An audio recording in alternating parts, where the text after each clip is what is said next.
하나님 말씀 사무엘상 15장 32절부터 16장 1절입니다.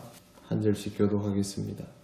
사무엘이 이르되 너희는 아말렉 사람의 왕 아각을 내게로 끌어오라 하였더니 아각이 즐거이 오며 이르되 진실로 사망의 괴로움이 지났도다 하니라.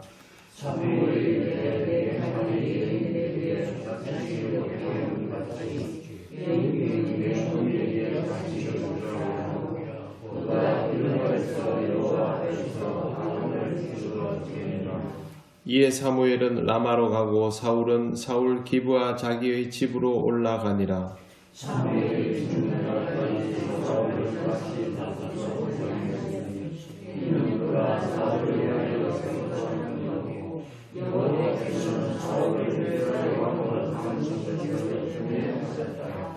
같이 읽겠습니다. 여호와께서 사무엘을 이르시되 내가 이미 사울을 버려 이스라엘 왕이 되지 못하게 하였거늘 내가 그를 위하여 언제까지 슬퍼하겠느냐. 너는 뿔에 기름을 채워 가지고 가라. 내가 너를 베들레헴 사람 이새에게로 보내리니 이는 내가 그의 아들 중에서 한 왕을 보았느니라 하시는지라. 아멘. 네, 사울이 간청을 하니까 사무엘이 하는 수 없이 사울을 따라가서 제사를 드립니다. 하나님께 드리는 제사를 대충 드릴 리는 없겠지만 이 제사는 사실 하나님 앞에서는 이미 기회를 잃어버린 사람의 제사였기 때문에 특별한 의미는 없습니다. 이제 사무엘이 아말렉 사람 왕 아각을 끌고 오라고 하는데 아각은 성경에 보면 즐거이 오며 이르되 진실로 사망의 괴로움이 지났도다 하니라 그렇게 되어 있습니다. 이걸 그대로 해석을 하면 사울이 끌고 나오면 사울이 아각을 대하면 이건 죽을 일인데 사무엘이 임금이 아니기 때문에 종교 지도자이고 선지자이니까 종교 지도자가 데리고 나오라 하면 용서받을 수 있겠다 그렇게 생각했던 것으로 학자들은 해석을 합니다. 또 일각에서는 용사인 아각이 이제 내가 생사의 결판이 나는구나, 자유롭게 되겠구나 그런 의미였다라고 해석하기도 합니다. 전자의 해석이 조금 더 무게가 실린다고 봅니다. 사울에게 맡긴 처치를 사무엘이 직접 하게 되는 그런 경우라고 볼 수 있습니다. 33절에 보시면 사무엘이 이르되 내 칼이 여인들에게 자식이 없게 한 것 같이 여인 중 내 어미에게 자식이 없으리라 하고 그가 길갈에서 여호와 앞에서 아각을 찍어 쪼개니라. 사무엘이 지금 아각을 굳이 죽여야 할 이유는 없습니다. 죽일 거면 전쟁에서 승리한 사울이 직접 처치해도 되는 것이죠. 보통 이때에는 전쟁을 하고 나면 임금을 죽이지 않고 데리고 와서 온 백성이 보는 앞에서 능욕을 하고 그렇게 죽이는 일들이 있었습니다. 그렇지만 이 일은 사울이 하는 것이 더 적절하죠. 굳이 사무엘이 칼을 들고 이렇게 할 이유는 없는데 사무엘이 왜 이렇게 하겠습니까? 하나님은 더 이상 사울을 사용하지 않는다라는 뜻입니다. 또 한 가지는 이 일은 신앙적인 일, 즉 종교적인 일이라는 것이죠. 단순히 전쟁에서 이기고 지고의 문제가 아니라는 겁니다.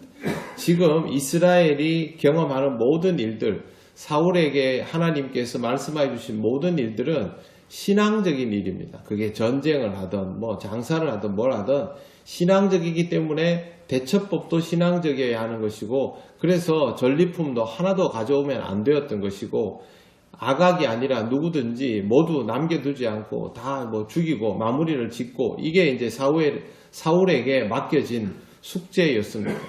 신앙적인 문제라고 보지 못하면 그때부터는 또 다른 문제에 직면하게 되는 것이죠.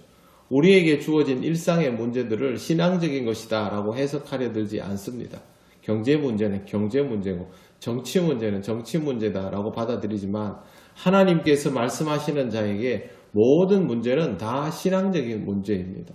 그렇기 때문에 우리는 어떤 것들도 신앙적으로 해석하고 신앙적으로 받아들여야만 오류를 범하지 않습니다. 사무엘이 직접 아각을 죽입니다. 이제 34절에 보시면 이에 사무엘은 라마로 올라가고 사울은 사울 기브아에 자기 집으로 올라가니라. 이렇게 해서 헤어집니다.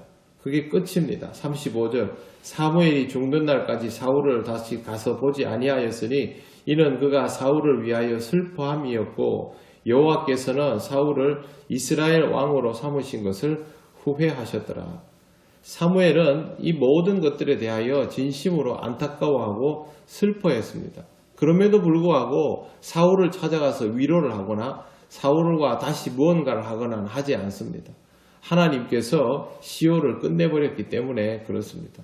이제부터는 인간적으로 슬퍼하고 마음 보기에 안 됐고 의미가 없습니다. 하나님께서 이스라엘을 위하여 쓰시는 종이 더 이상 유효하지 않기 때문에 지금부터는 아무것도 사울과 함께 할 수가 없는 상태가 되는 것입니다. 사울이 여호와의 말씀을 버렸으므로 여호와 하나님도 사울을 버려서 더 이상 왕이 되지 못하게 하셨다는 말은 사울이 버젓이 살아있는 동안 아직도 공식적으로는 임금의 자리에 있는 동안이지만 이미 시작됐기 때문에 더 이상 쓸모가 없는 것입니다. 이것도 신앙적으로 해석해야 됩니다. 그가 아직 왕의 자리에 남아있다는 것이 중요한 것이 아니라 하나님이 그를 버리셨다라는 게 더 무서운 사실입니다. 1절 여호와께서 사무엘에게 이르시되 내가 이미 사울을 버려 이스라엘 왕이 되지 못하게 하였거늘 내가 그를 위하여 언제까지 슬퍼하겠느냐. 하나님은 사무엘이 슬퍼하는 것조차 용납하시지 않습니다. 왜 그러냐 하면 그 다음을 해야 되기 때문에 그렇습니다. 하나님 앞에 쓰임받지 못하는 인생의 말로는 결국 이렇게 밖에 되지 않습니다. 우리는 신앙생활을 하면서 하나님으로부터 부르심을 받은 자들입니다. 그리고 하나님께서 쓰시려는 자들이죠. 그렇다면 제대로 쓰임받아야 합니다. 여호와 하나님의 말씀이 내게 들어오는 것을 막지 마시고 그 말씀을 따라서 살아가시고 제대로 쓰임받는 인생이 되어서 이런 기회를 통하여 하나님께 칭찬받는 그런 삶이 되시기를 바랍니다.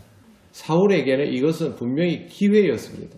하지만 그 기회를 잘못 사용하니 이런 슬픈 처지가 되었습니다.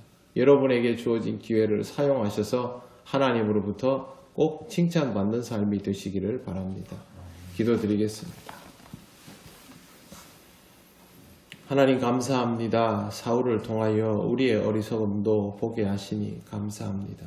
모든 것을 신앙적으로 볼 수 있는 눈이 있도록 우리를 인도하시고 깨우쳐 주셔서 사울과 같은 그런 말로가 아니라 하나님께서 복 주시고 칭찬하는 그런 인생이 될 수 있도록 역사하여 주시옵소서. 오늘도 하나님 우리를 그 길로 인도하여 주실 줄 믿사오며 예수님 이름으로 기도드립니다. 아멘.